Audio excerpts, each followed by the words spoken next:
If you ever wanted to know how to take apart and what's inside these classic or vintage motorcycle front forks typical to Kawasaki and so forth, then stand by because you're about to find out on today's episode on Moto-Resto TV. Is there such a thing?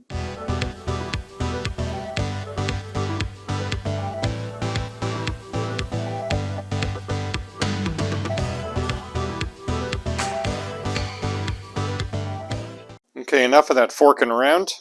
Yuck, yuck. Let's talk about forks, or fork in this case. Now, this guy here is off of the Z1-R, the 78 Z1-R.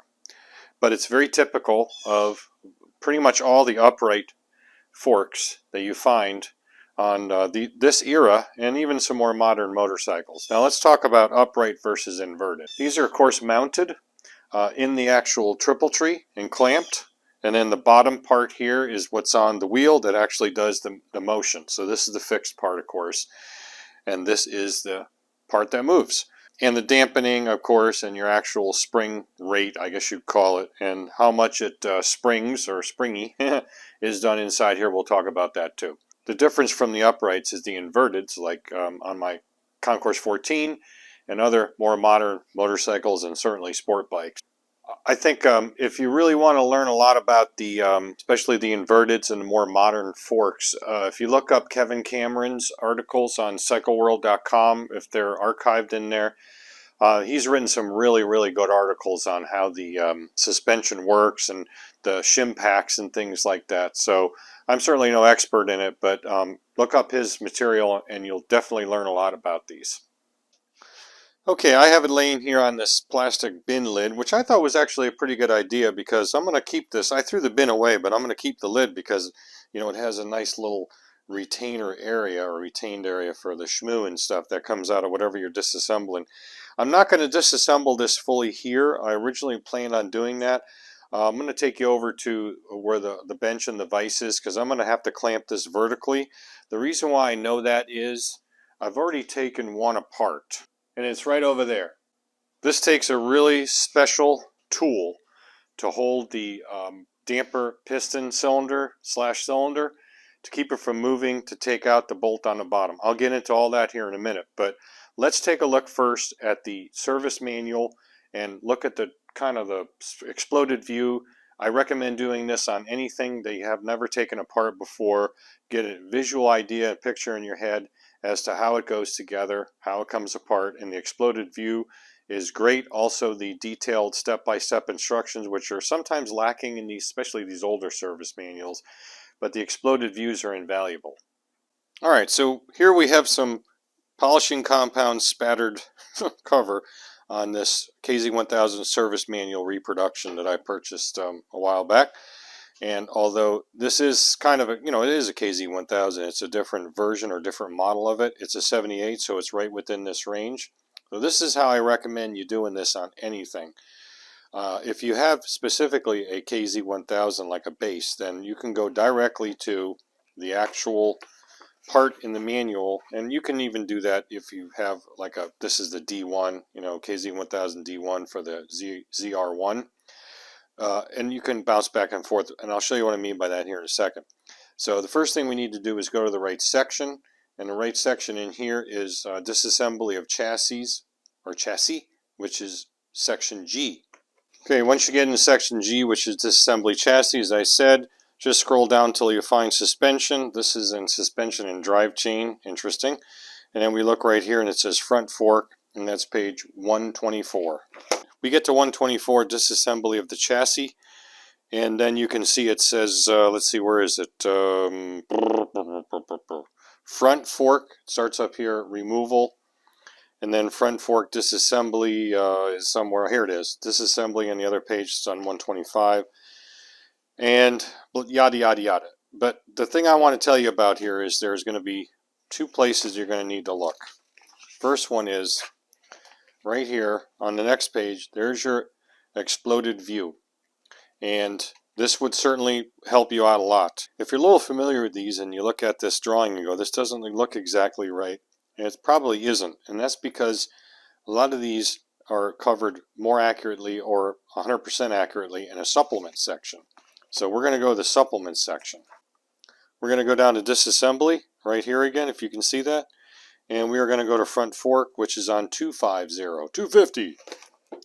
So we're going to go to 250 or 250. There's that, and there is another exploded view. If you're going to do this, go off of the supplement exploded view, and if you're confused at all between the two, go back and forth and see what's different and what's the same. And that'll give you a really good idea as to what you're looking at. As you start taking it apart, you'll be able to really identify which drawing is correct. I happen to know that this one is correct, the supplement for this front fork. Forks, plural. And so this is what we're going to use for that. Get familiar with how these are put together. For example, what you have in a suspension like this is you have your fork tube in 22. What do they call it? They call it an inner tube, and they call this the outer tube. Doesn't matter what they call it, but just make sure you understand exactly which one is which and how they lay out. In particular, these parts here and this guy right there, which is the cap bolt and washer that goes in from the bottom and goes up and attaches to this, they call it a piston, cylinder and piston. You see that? And the cylinder and piston does a couple things.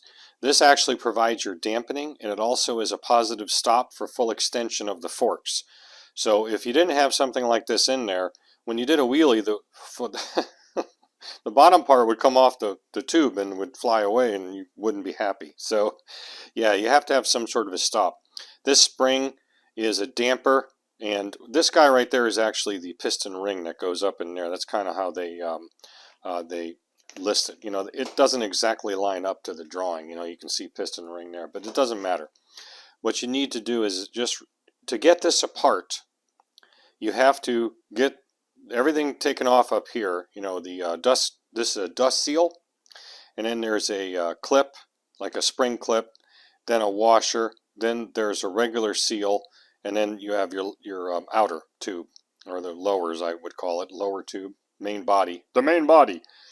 And all that's going to be held in to get out by this guy right there, this cap bolt. It's probably an M8, probably a 125 thread pitch cap bolt. Takes an 8mm hex to get that out. And it's going to be Loctited in there, I'll tell you right now. Okay, that calls for pretty much every service manual. You don't Loctite it to make the job on the next guy harder. Loctite it because it helps seal off the helix of those threads, so there's no chance of any fork oil bypassing that little copper washer and then running out the bottom. It actually just, it's like a thread sealer in this case, but it also keeps it from vibrating loose. Vibration. So we're going to go over each part of this on the fork itself, and I'll show you how we get it apart.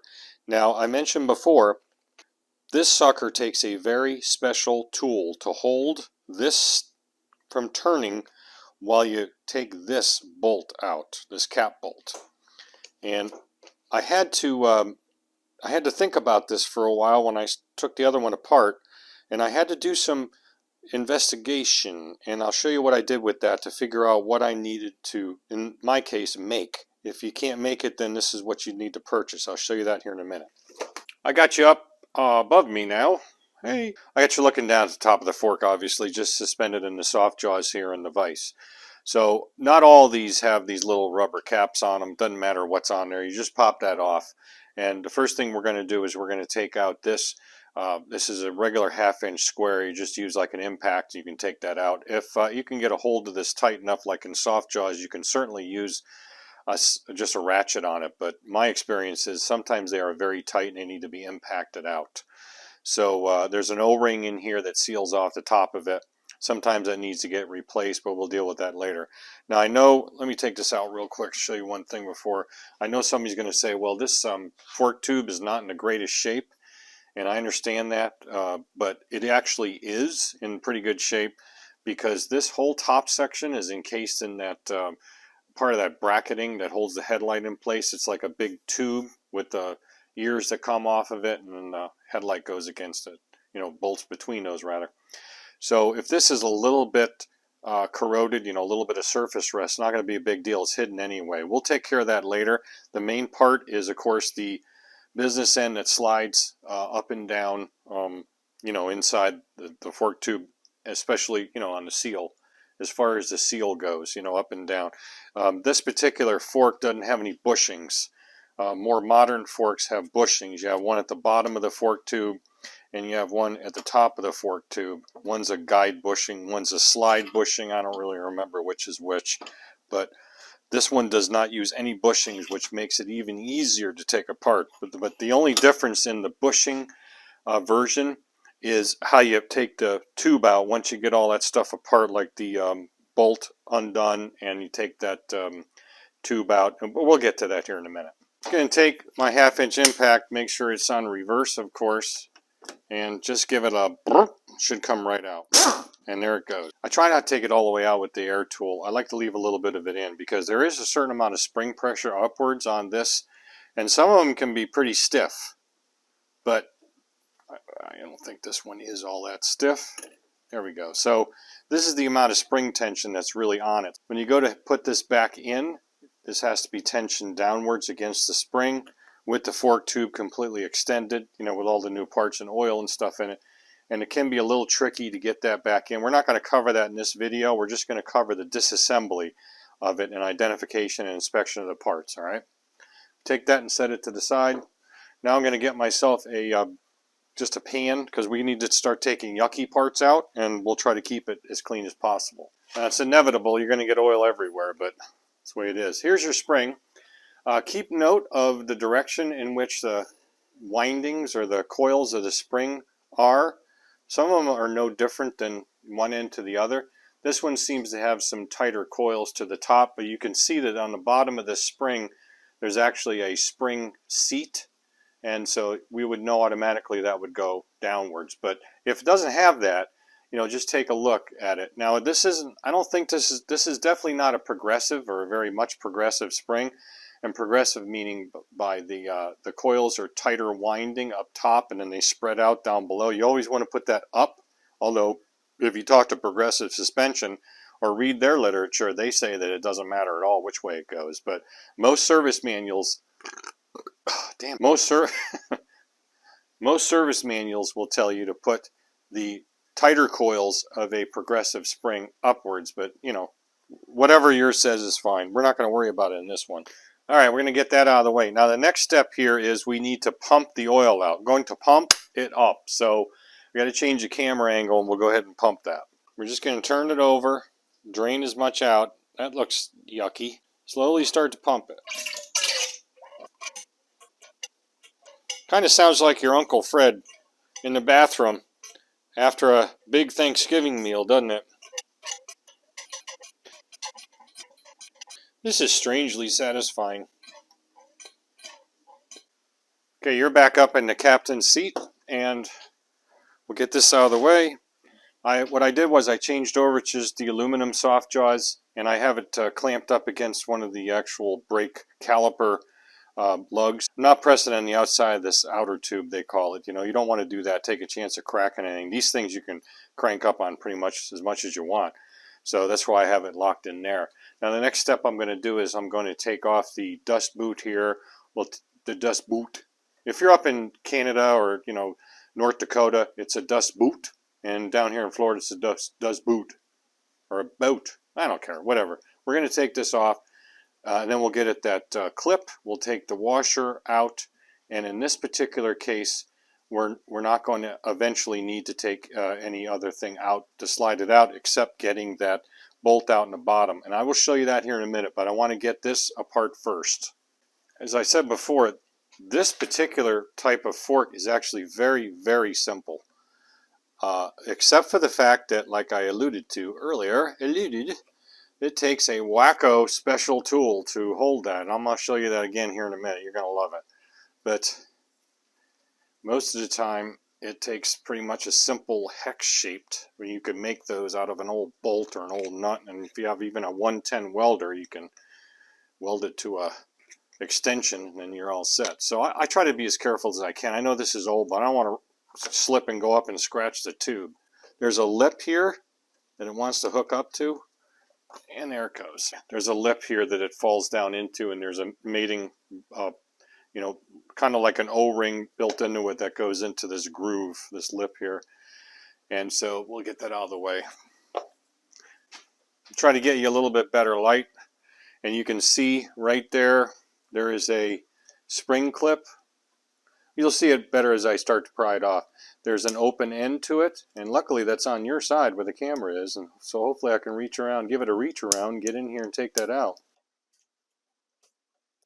So you see, once it comes up a little bit, you just go around and take it off like you normally would, spring clip. You can generally reuse these. There's really not too much of a reason why you can't. Unless they're really corroded or pitted. And we'll probably, I don't know if the kit comes with new ones, but if it does, we'll replace them. We'll just set it over to the side.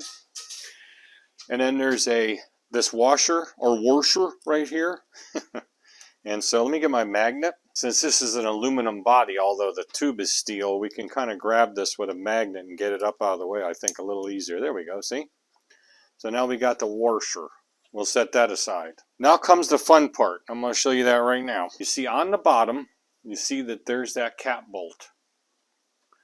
And this, again, goes into the cylinder / piston inside of here. Right now, we cannot pull this out because it'll stop at that point of the dealio. See, there's some fluid still in here. We can't take that out, you see? It stops and it's done. How do you get it apart? Well, generally, like I said before, you need a special tool. I'll show you what one typically looks at, and then we're going to look down into the middle of this, and I'll show you what I'm dealing with. This is a typical special tool like that I make. It's just a socket, 3/8" drive with an old bolt on it, or nut rather, and then you know, I welded it to it and ground some relief in, and then it would go down into the very top of that piston cylinder rather, and it would grab that, and then you could use a wrench or an impact on the bottom here to get that 8mm cap bolt out. Okay, this does not take that. Let me show you what I mean. I will have to zoom up on this in editing to show you, but if you look straight down in there, I have the light of my recording device on, illuminating it. Illumination. There ain't no hex on that. It's just a round hole, and there's nothing on top of there to come off as well. That is the top of the piston. It's at the very bottom of this mess in here. You can see it, okay? Now that's where there normally would be some sort of a hex. Sometimes it looks like a very large Torx, like a star. And that's really only because it can take, you know, a 6 or a 12 point, whatever you use to go in there, it'll grab it pretty much. But this one does not have that.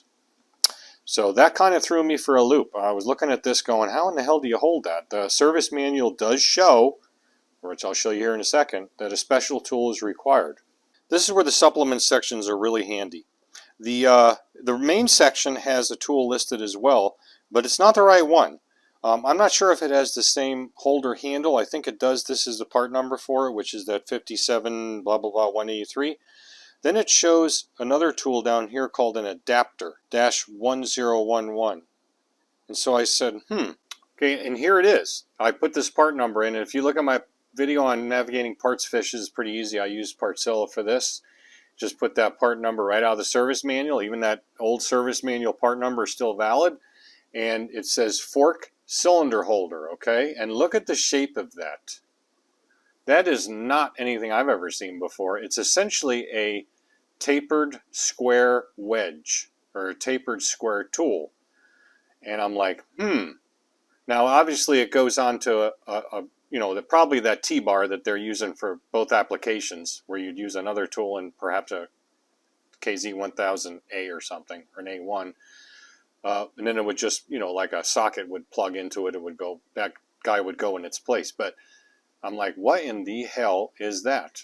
So this is what I came up with. I took a 1/2" drive short extension. And first of all, I put the extension down there to make sure it was actually bigger than that hole. And then I ground 4 sides to it. And it's pretty easy to match up because this is a square to start with. So I just followed the square and ground it back. All 4 sides. It doesn't matter if the little ball came out, because really we're interested in these corners.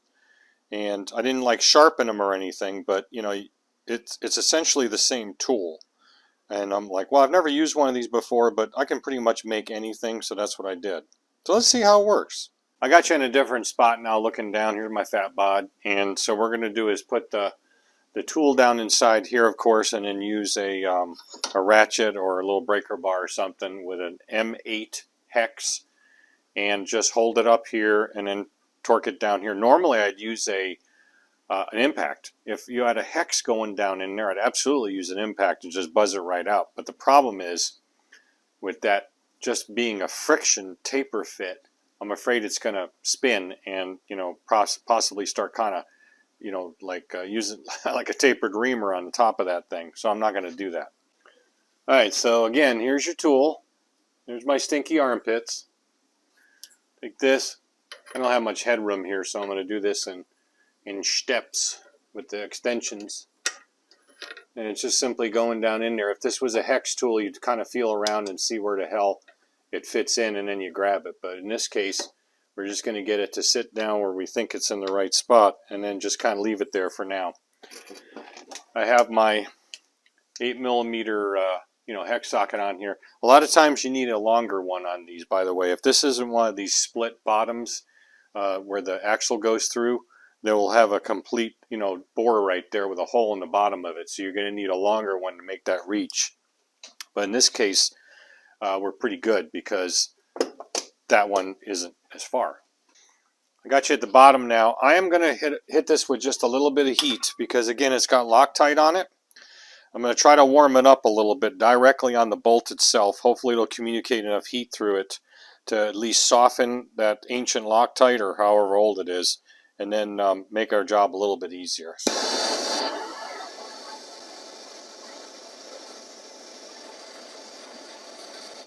That's enough for now. We'll see what we got. So right now it's just a matter of making sure you're on reverse, getting up into the hex,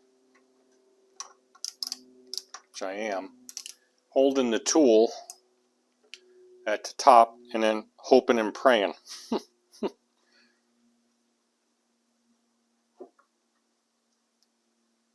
Oh, that's a tight one. Oh, she's a tight one. Let's hit her with a little bit more heat because that is really tight. I don't want to put too much heat on it because, you know, I always worry about that a little bit, but, you know, what are you going to do? The thing is froze up solid. There's already oil in there. You can't oil it anymore. There it goes.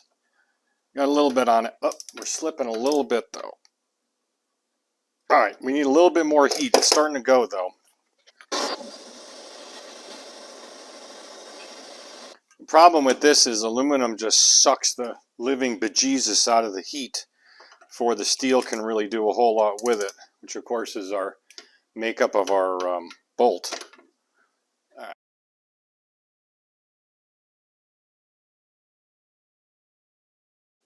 Oh, she's coming, but she is tight. Phew. That's the problem with age and Loctite. See if we can go back the other way and see if we can get her to loosen up a little bit. This one we're just going to have to work at. I have this leaned over so it's kind of wedged in now. Oh man, it is tight. We got to heat it some more. Yeah, it's just super froze up. Super froze up. And being it's not a hex, you just can't put a whole lot on it. But it seems to be going now. Yeah. We melted that Loctite a little bit. And whew, man. Now be prepared when you do this on any of them that there's a whole crap load of schmoo that's going to come out the bottom. Yeah, we're getting it now. Nice and gentle. If this was a hex type up there, you know, the hex down inside there on the top of that cylinder, this would be out already. Because I'd have hit it with an impact and it would have been a couple of ugga-duggas and it'd be done. But this way you just can't do it with that particular tool and setup. Well, I guess you could, but I don't think it'll work. And there comes the schmoo. Took a little, it probably took a little of that metal in there, but there was just no other way around it. But that's okay, and I'll show you why. Okay, we're back over here. I'm going to take this pan this time, lay it there, and we're going to get the innards out. There should be one more piece, which is probably still down in there. That's okay, we'll get it out later. There's a little cap that goes on here. Let me show you this part first. This is our piston cylinder. This is the threads, or these are the threads rather, that cap bolt goes into. Let me show you that. Here's what she looks like, and you can see there's a bunch of flakes of, Loctite on here.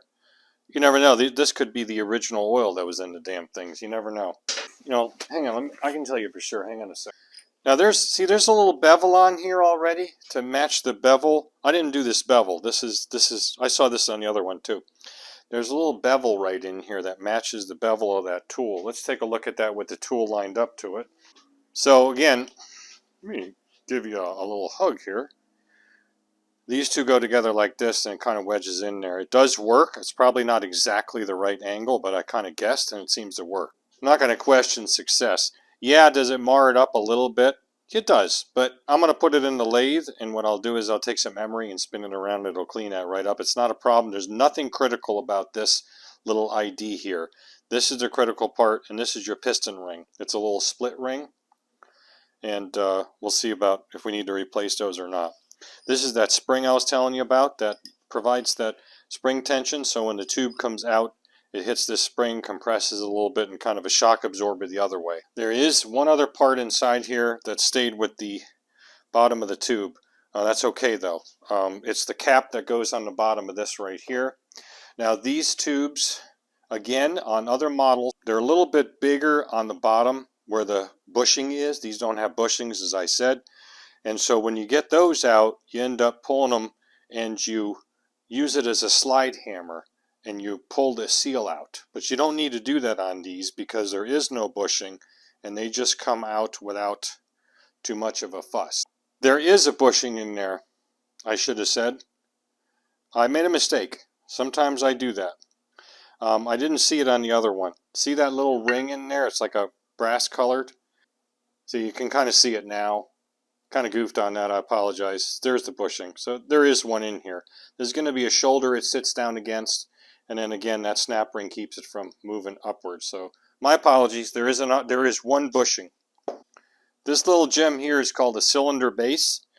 It is supposed to be right here on that, and it goes down in between this, and it gives it a little bit more surface area where that bolt goes through so it doesn't just pinch this. Yeah, sorry about that. I feel kind of dumb. There is definitely a bushing in here. Let's take a look at that real quick. Yeah, there you go. I got the seal out, which wasn't easy, and then there's your little retainer ring and then the bushing. I'm not gonna. These are split. You see that little line right there? They're split bushings. So when you put them in, those will close up mostly, but when you take them out, they'll be a little spread out, kind of like a piston ring. And so I'm not going to worry about that right now because we got other things we got to deal with on these. I'm going to order parts and stuff. When I go to clean these thoroughly, then I'll take those bushings out. We'll take a look at them. Again, I'm sorry about that. I made a mistake. I thought that there was no bushings in this. That was kind of a dumb thing. But hey, you know what? Live and learn. And really, that's all there is, the parts to this, with the exception of the bushing that's still in there. But, everything's out of it. They come apart pretty easy. I mean, not easy because they're froze up, but easy because they're not that complicated. So that's how you get it apart, and that's essentially all you need to do. Now, again, on pretty much I've never seen a need for a special tool like that, but on every other one, there's some sort of a hex on the top of this that something like this would go into and hold it. I don't have another one to show you because they went back in the respective forks they came out of. So again, it would just be like this. I've made them out of bolts, made them out of nuts like this. I have about 3 or 4 different ones. Now I got 5. So that's what I'm talking about. If you have one of these where it goes in and you hold it still with either a T-bar or, I did a little breaker bar, 3/8 breaker bar, you can hit the bottom of this with a impact and zip that right out. With this one, no way. Got to do it. It's too much. The impact is too much. You don't want vibration with that because you want to keep solid tool pressure, just kind of like if you were turning on a lathe. Interrupted cuts suck, and so what you want to do is you want to keep solid tool pressure on that, which is the tapered tool I showed you, and then it'll hopefully bite like it did, and you get that out. Normally they are not that tight. This tube isn't quite as nice as the other one, but there is one spot of concern, and it's right here. You see that spot of corrosion. Now, luckily, that is above the seal. When this thing is fully compressed, the seal comes up to about right here. So it's going to be going like this. So I don't see any problems where the seal rides, and that's the main thing. Now whether it looks pretty or not, we can just turn inwards. This customer spent a lot of money on this bike to purchase it. He's going to be spending a lot more to get this thing back together, not including what I'm going to charge him. I'm talking about all the outsourced work, like the engine work and all the powder coating and stuff. So I'm going to do my best to try to keep his costs down. The next step in this will be cleaning. I'll do that off camera. You're not going to see any of that. And I'm going to take these and clean them up real good. I'm going to use some sort of a process and get these. I'm not going to polish them. I'm just going to clean them off and make them smooth. Get any of this. What they like to use on them is kind of like a clear coat. You can see a little bit of it here. All the manufacturers used it, Honda, Suzuki, the whole bit. This is like a clear coat, and this clear coat starts flaking over the years, and then it allows some oxidation to occur. It's really just an anti-oxidation method, or attempted method. And you can see right here it looks good, and over here where it's come off it looks like shit. So what we're going to do is clean all this up, and he wants these painted like a matte black. So I'll use like I don't know, one of my paints that I typically use on these restorations, or I'll go down to Final Finish in Bradenton and have them mix me up something, either single stage or two stage, and we'll paint them up from there. Okay, so now that I'm covered with schmoo, and by the way, fork oil is about as obnoxious as rear end or differential oil. It stinks pretty bad, so be prepared for that too. But what we're going to do again is what I already said. I'm going to continue through and do the rest of this off camera. Hope you enjoyed this one that's been on camera, except for my little mistake as far as that top bushing goes. Again, I thought that there wasn't one in there. Pretty dumb. That's where you look at the exploded view a little more carefully, Tom, and then you can make sure you don't make that mistake in the future. No harm, no foul, though. We got it out. We didn't do any damage. This thing is definitely usable. If we put a new bushing in, if they're available, I'll do that. That bushing you saw on the outer part of the fork tube, or I call it the lower. And then we'll get new seal kit for it, and put them all back together. So until next time, I want to just say thanks for watching. I hope you got something out of this, and we'll catch you on the next video. Take care.